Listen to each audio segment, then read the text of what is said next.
Salmo 8.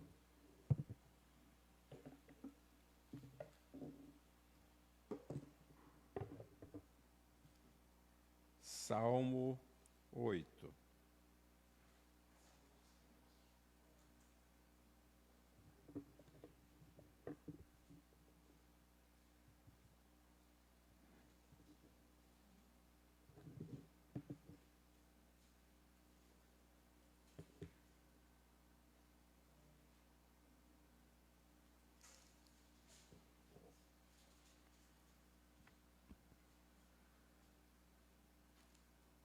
A glória divina e a dignidade do Filho do Homem.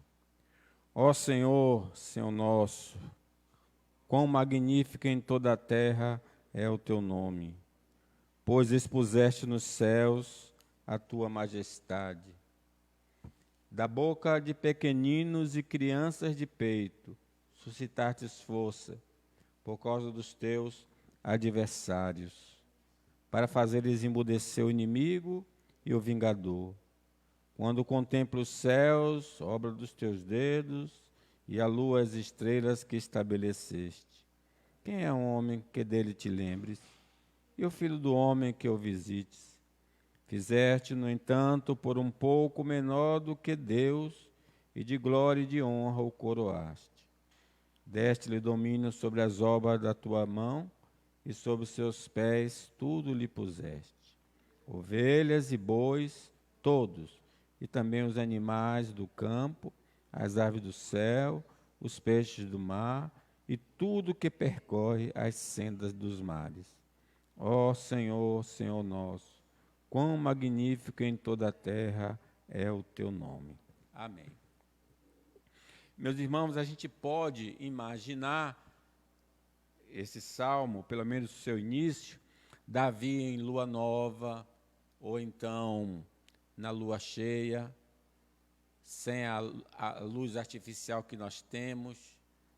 Então o céu fica bastante estrelado, a lua bem visível, e ele então, ao ver a criação de Deus, ele escreve esse belo salmo que engrandece o nome do nosso Deus. Porque na criação, a gente percebe que Deus revela seus atributos. Aquilo que nós conhecemos nas Escrituras, a revelação de quem Deus é, conforme a palavra de Deus, na revelação natural, nós podemos contemplar a manifestação dos atributos invisíveis de Deus.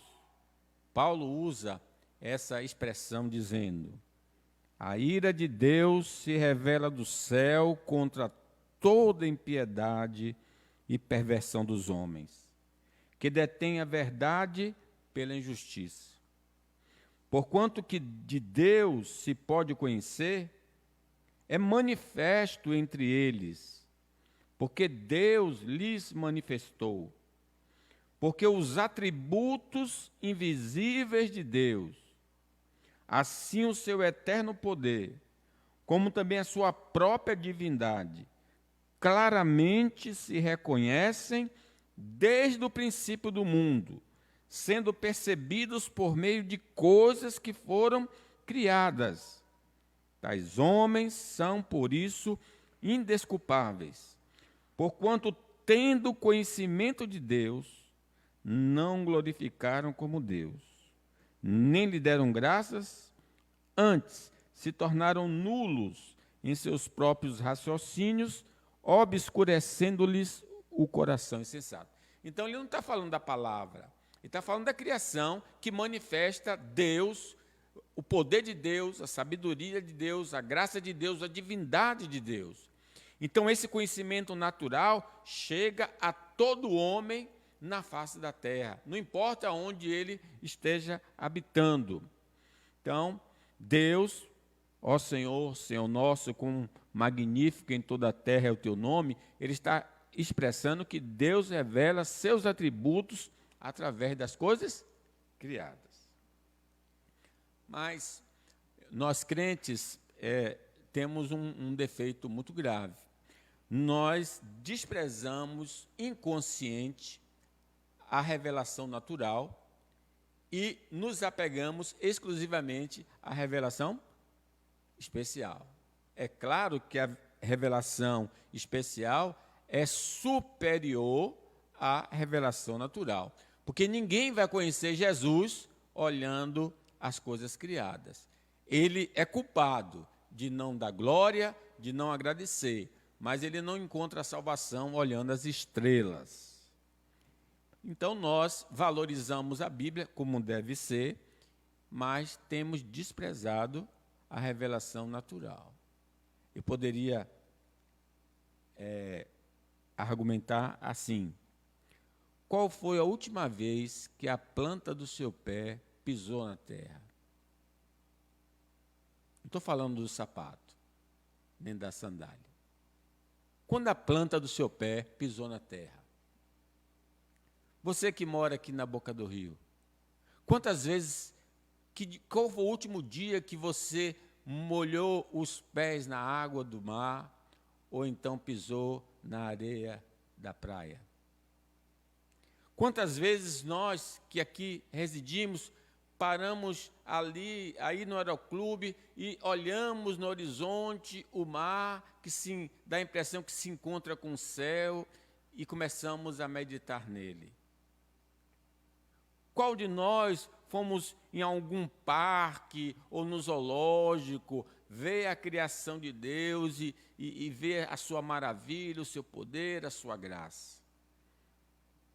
Se olhássemos como Davi olhou para a criação, saberíamos quão grande é o nosso Deus.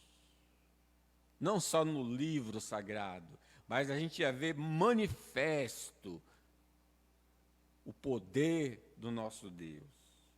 Foi isso que aconteceu quando eles saem do Egito e atravessam o mar de pés enxutos. Então Moisés e os israelitas cantaram esta canção a Deus, o Senhor. Cantarei ao Senhor, porque Ele conquistou uma vitória maravilhosa. Ele jogou os cavalos e os cavaleiros dentro do mar. O Senhor é o meu forte defensor. Foi Ele quem me salvou. Ele é o meu Deus, eu o louvarei. Ele é o Deus do meu pai, e eu cantarei a sua grandeza. O Senhor é um guerreiro, o seu nome é Senhor. Ele jogou no mar o exército egípcio e os seus carros de guerra. Os seus melhores oficiais se afogaram no Mar Vermelho. O mar profundo os cobriu, como uma pedra, eles foram até o profundo. A tua mão direita, ó Senhor, a tua mão direita, ó Senhor, tem um poder terrível. Ela despedaça o inimigo. Como é maravilhoso a tua vitória. Derrota os teus inimigos e com a tua ira furiosa tu os queimas, como se fossem palha. Tu sopraste e as águas se amontoaram, as ondas se levantaram como muralhas, e o fundo do mar ficou duro como gelo. Os inimigos disseram: nós iremos atrás deles e os alcançaremos, pegaremos todas as coisas que são deles, ficaremos com tudo o que quisermos. Com as nossas espadas nós os mataremos. Porém, tu, ó Senhor, sopraste e os egípcios se afogaram, afundaram como um chumbo no mar bravo. Não há outro Deus como tu, ó Senhor. Quem é santo e majestoso como tu? Quem pode fazer os milagres e as maravilhas que fazes? Estendeste a mão direita e a terra engoliu os que nos perseguiam. Por causa do teu amor, tu guiaste o povo que salvaste. Com o teu grande poder, tu os levaste para a tua terra santa. Então, eles viram a manifestação, o vento soprando, o mar se abrindo, o exército do faraó sendo afogado. Então, nós saberíamos como Deus é grande se tivesse um tempinho para botar o pé no chão, para olhar para o céu. Infelizmente, nós moramos numa selva de pedra e as luzes esqueci o nome, artificiais, acabam apagando o brilho do céu. A gente nem tem tempo de olhar para o céu. Quando você olhou para o céu, quando é o dia da lua nova, quando é o dia da lua cheia, a gente nem considera isso. Se olhássemos para a criação, não viveríamos preocupados com a manutenção da vida. Porque foi isso que Jesus fez quando tentou ensinar aos discípulos. Por isso digo a vocês, não se preocupem com a comida e com a bebida que precisam para viver, nem com a roupa que precisam para se vestir. Afinal, será que a vida não é mais importante do que a comida? E será que o corpo não é mais importante do que as roupas? Vejam, olhem para os passarinhos que voam pelo céu. Eles não semeiam, não colhem, nem guardam comida em depósitos. No entanto, o Pai de vocês que está no céu dá de comer a eles. Será que vocês não valem muito mais do que os passarinhos? E nenhum de vocês pode esticar a sua vida, por mais que se preocupem com isso. E por que vocês se preocupam com roupas? Vejam como crescem as flores do campo. Elas não trabalham, não fazem roupas para si mesmas, mas eu afirmo a vocês que nem mesmo Salomão, sendo tão rico, usava roupas tão bonitas como essas flores. É Deus quem veste a erva do campo, que hoje dá a flor e amanhã desaparece, queima no forno. Então é claro que Ele vestirá também vocês que têm uma fé tão pequena. Portanto, não vos inquieteis perguntando o que vamos arranjar para comer, ou onde é que vamos arranjar algo para beber, onde é que vamos arranjar roupas. Olhe as aves dos céus, olhe a flor, e você vai perceber que Deus é o Deus da providência, é o Deus que mantém todas as coisas. Se olhássemos para a criação, saberíamos que a nossa vida física é breve. É breve. Diz a palavra de Deus, a nossa vida é como a grama. Cresce e floresce como a flor do campo. Aí o vento sopra, a flor desaparece e nunca mais ninguém a vê. Mas o amor de Deus, o Senhor, por aqueles que o temem, dura para sempre. A sua bondade permanece, passando de pais a filhos. Então, quando ele está contemplando, e se nós contemplássemos, nós íamos tirar várias lições práticas da vida, e muitos males que nos acometem desapareceriam. Deus usa instrumentos frágeis para revelar a sua grandeza. Davi olhou para os céus e viu o poder de Deus e a majestade de Deus, mas só que nas Escrituras ele usa coisas insignificantes. Da boca de pequeninos e crianças de peito, suscitaste força por causa dos teus adversários, para fazeres emudecer o inimigo e o vingador. Essa passagem é colocada ali quando Jesus entra na cidade, né? E o pessoal louvando, as crianças salve, né? E os fariseus mandam que eles se calem, mandando as crianças se calarem, porque eles que conheciam a palavra, rejeitaram o Messias. Então Deus usou pessoas que não eram de valor para dizer, ele é o Messias, hosana na maiores alturas, venha o rei de Israel. Então eles proclamavam com grande voz aqueles insignificantes. Irmãos, quando a gente olha agora a palavra de Deus em especial, a gente vai perceber que Deus escolheu instrumentos, em especial no Velho Testamento, de pouca expressão para manifestar a sua glória. O céu é grandioso, mas ele escolhe os pequenos na terra para mostrar que ele é grande. Ele não escolheu Esaú, escolheu Jacó. Ele não escolheu Eliabe, o primogênito de Jessé, ele escolheu Davi, o que não pôde nem participar do momento. E é interessante, Gideão, quando ele vai contra 150 mil homens, e ele tem mais de 30 mil homens, Deus disse, olha, não, você não vai com esse povo todo não, porque você vai dizer que ganhou a batalha, porque você tinha exército. Então, quem desculpem. Aí o Senhor disse a Gideão, você tem gente demais.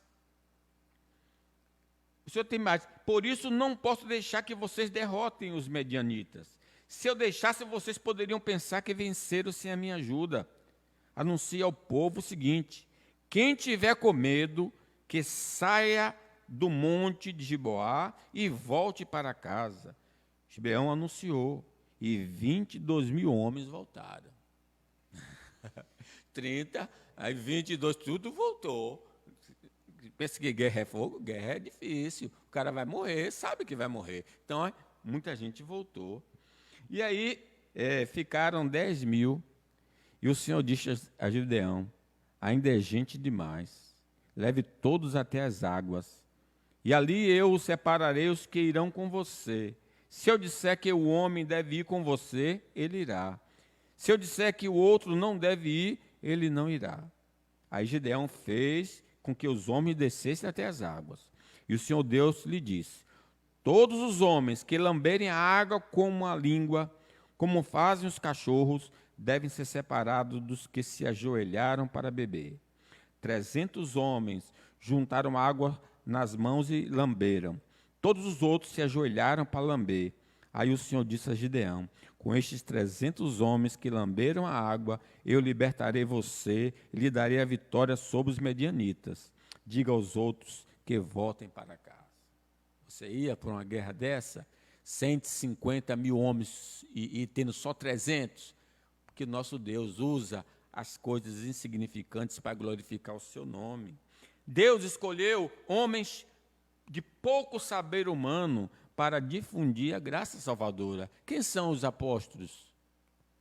Mesmo com exceção do apóstolo Paulo, que era um homem instruído, ele disse, olha, não é em mim, não sou eu, mas é a graça de Deus em mim. Então, eles não tinham competência para que o evangelho chegasse até nós hoje, mas chegou, porque Deus habilitou aqueles homens. Eu vos darei poder para que vocês possam ir pregar o evangelho a toda criatura. E Paulo tentando mostrar a insignificância da igreja, porque a igreja é insignificante diante do mundo, diz, agora, meus irmãos, lembrem do que vocês eram quando Deus os chamou.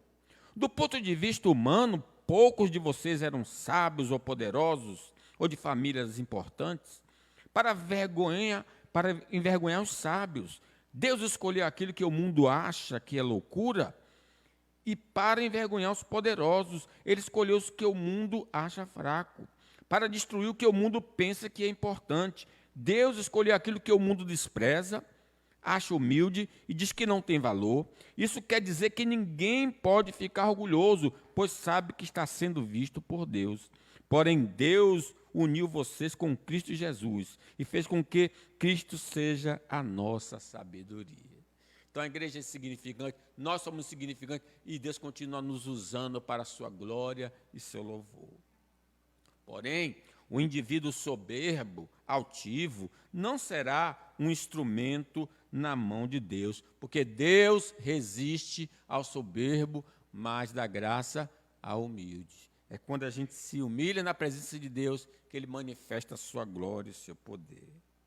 Deus se manifesta pela criação, usa pessoas insignificantes. Deus fez o homem coroa da sua criação. Ele ainda fica admirado. Primeiro ele vê a grandeza do universo. E aí diz, quando contemplo os teus céus, obra dos teus dedos, e a lua e as estrelas que estabeleceste, que é o homem que dele te lembres, e o filho do homem que o visites. Fizeste, no entanto, por um pouco menor do que Deus, e de glória e de honra o coroaste. Meus irmãos, quando ele vê a grandeza do universo e olha para si, diz, por que Deus vai pensar em mim? Por que Deus vai se importar comigo? Vocês já repararam que na criação, seja os luminares, seja animais, tem animais maiores do que nós. Um elefante. Você consegue mover um elefante? Nós temos a mesma força que o elefante? Ah, mas não é um elefante, pastor. Então eu falo do vírus aí, do corona. Que tamanho ele é? É tão pequeno que você não consegue ver a olho nu, mas ele derruba todos os homens e ele mete medo em todos os homens. Então há tantas coisas nesse mundo poderosas, grandiosas. Aí ele diz, por que Deus vai se importar comigo? Se tem tanta coisa maravilhosa para Deus olhar, por que Ele vai olhar para mim? Apesar de nós sermos menor em força, em tamanho, o nosso Deus olhou para nós de uma maneira especial. Disse, fizestes, no entanto, por um pouco menor do que Deus, e de glória e de honra o coroaste. A grandeza e força das coisas criadas não supera a imagem de Deus em nós. Porque todas as coisas, Deus simplesmente disse Deus, haja luz, houve luz. Produz a terra relva que dê semente, árvores frutíferas que deem frutos segundo a sua espécie. Haja luzeiros no firmamento do céu. Produz a terra seres viventes conforme a sua espécie. E viu Deus que isso era bom. Disse no sexto dia, façamos o homem conforme a nossa imagem, conforme a nossa semelhança. Veja que há uma plena distinção entre tudo que foi criado e o homem.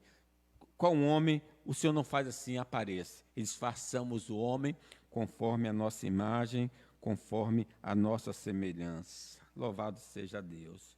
Então, nós somos, apesar de pouco em força, até perante anjos e perante muitas coisas criadas, nós somos a coroa da criação de Deus. A grandeza e a força das coisas criadas não ofusca a importância do homem para com Deus. Nós somos importantes para Deus. Ele pergunta, quem é o homem para que dele te lembres? Aí eles olham para a cruz.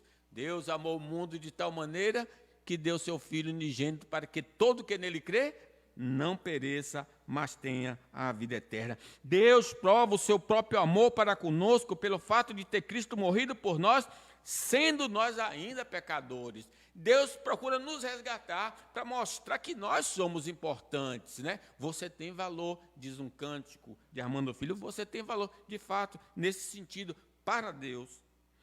Deus deu autoridade ao homem sobre os seres viventes da terra.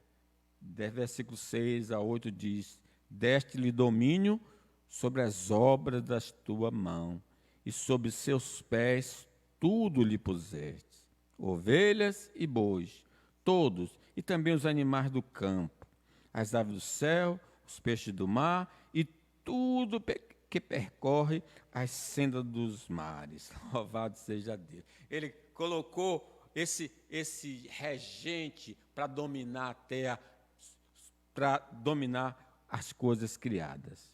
Infelizmente, a gente vê isso aí prejudicado com a queda. A queda prejudicou muito o nosso domínio, não destruiu. A queda arranhou o domínio do humano, mas não anulou. A gente percebe que muitos homens ainda conseguem dominar os animais. As pessoas que trabalham, né, os veterinários, alguns na área da biologia, trabalham com grandes animais, animais ferozes. Quando você vê nesses programas o cara mergulhando onde tem um tubarão branco, gente, como é possível que o cara está mergulhando? Ele é maluco. Sim, nós somos invadidos pelo medo, mas Deus ainda manifesta o controle do homem sobre a criação. Louvado seja Deus, né? Sim, o controle nosso foi arranhado, mas não anulado. Por isso Deus disse a Caim, o pecado jaz à porta, mas a ti convém dominar. O medo humano da criação, infelizmente, é maior do que o medo que a criação tem do homem. Porque depois que o homem cai, passa o dilúvio, Deus abençoou a Noé e seus filhos e disse, sede fecundos, multiplicai-vos, enchei a terra, pavor e medo de vós virão sobre todos os animais da terra, sobre todas as aves dos céus, tudo que se move sobre a terra, e todos os peixes do mar nas vossas mãos serão entregues. Então perceba, os animais têm medo de nós. Quando você assiste esses filmes, você vai perceber por que eles não atacam, porque eles olham assim, esse aí não é confiável, vamos sair, porque ele pode acabar com a gente. Eles têm medo de nós, mas agora com a queda, nós temos medo deles, até de barata. Vai uma baratinha, sai um bocado de gente correndo. Qualquer insetozinho, uma cobrazinha, está todo mundo correndo com medo. A queda inverteu essa decisão do Senhor. O Senhor colocou medo nos animais, mas nós agora, por causa do pecado, temos medo dos animais. E os animais, às vezes, já notou isso. Tem medo de mim, vou atrás de você. E ele percebe. O medo humano da criação, então, é maior do que o medo que a criação tem do homem. O homem perdeu o domínio não só pleno da criação, mas de si mesmo, né? O homem agora, ele é escravo do pecado. Mas conhecereis a verdade, e a verdade vos libertará. Eu concluo então, meus irmãos, que nós lembramos aqui. Deus revela seus atributos através das coisas criadas. A ausência de explorar a revelação natural tem ofuscado o poder de Deus na vida do cristão. Não olha para os céus, aí fica, será que vai acontecer? Olha para o céu e vê se ele não tem poder suficiente para fazer isso que você deseja aconteça. Ele é poderoso para fazer muito mais do que pedimos ou pensamos. A ausência de explorar a revelação natural tem ofuscado a sabedoria de Deus. Parece que a gente tem mais capacidade do que Deus. Olhe como Deus é sábio, criando todas as coisas. Por que não se submeter ao que Deus se revela na sua palavra e a gente está tentando fazer os nossos próprios caminhos? A ausência de explorar a revelação natural faz com que a gente não creia na providência divina. Deus sempre está providenciando as coisas para a sua natureza. Não valeis vós muito mais do que as aves? Certamente, buscar em primeiro lugar seu reino e a sua justiça, e as demais coisas vos serão acrescentadas. Deus usa instrumentos frágeis para revelar sua grandeza. O Cristo crucificado é demonstração do amor de Deus. Ali está alguém insignificante, morrendo como marginal, mas a cruz é o poder de Deus para a salvação de todo aquele que crê. O Cristo crucificado é demonstração do amor de Deus, do poder de Deus e da sabedoria de Deus. Olhar para Cristo, que ali se manifesta a graça, as virtudes de Deus. Deus fez o homem, coroa da sua criação. O homem é importante para Deus. O homem tem valor para Deus. O homem não dá valor pelo interesse de Deus por ele. É diferente. Deus tem interesse no homem, mas o homem não tem demonstrado interesse em Deus. Deus deu autoridade ao homem sobre os seres viventes. Infelizmente, o domínio nosso foi abalado, foi arranhado. Nós perdemos o controle pessoal, mas com Jesus as coisas estão sendo restauradas aos seus lugares. E um dia haverá um novo céu e uma nova terra. Que nós possamos, irmãos, nos despertar, para dar uma voltinha ali na praia, molhar o pé, olhar o mar um pouquinho. De noite, abre a sua janela, chega ali na varanda, ou então dá uma volta, procura ver se tem alguma estrela, e você vai ver o poder de Deus se manifestando e animando a sua vida. Amém.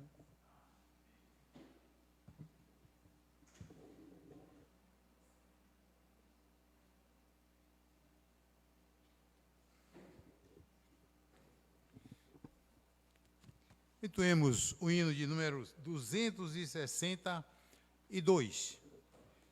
E neste momento nós vamos trazer nossos dízimos, nossas ofertas. Quem trouxe não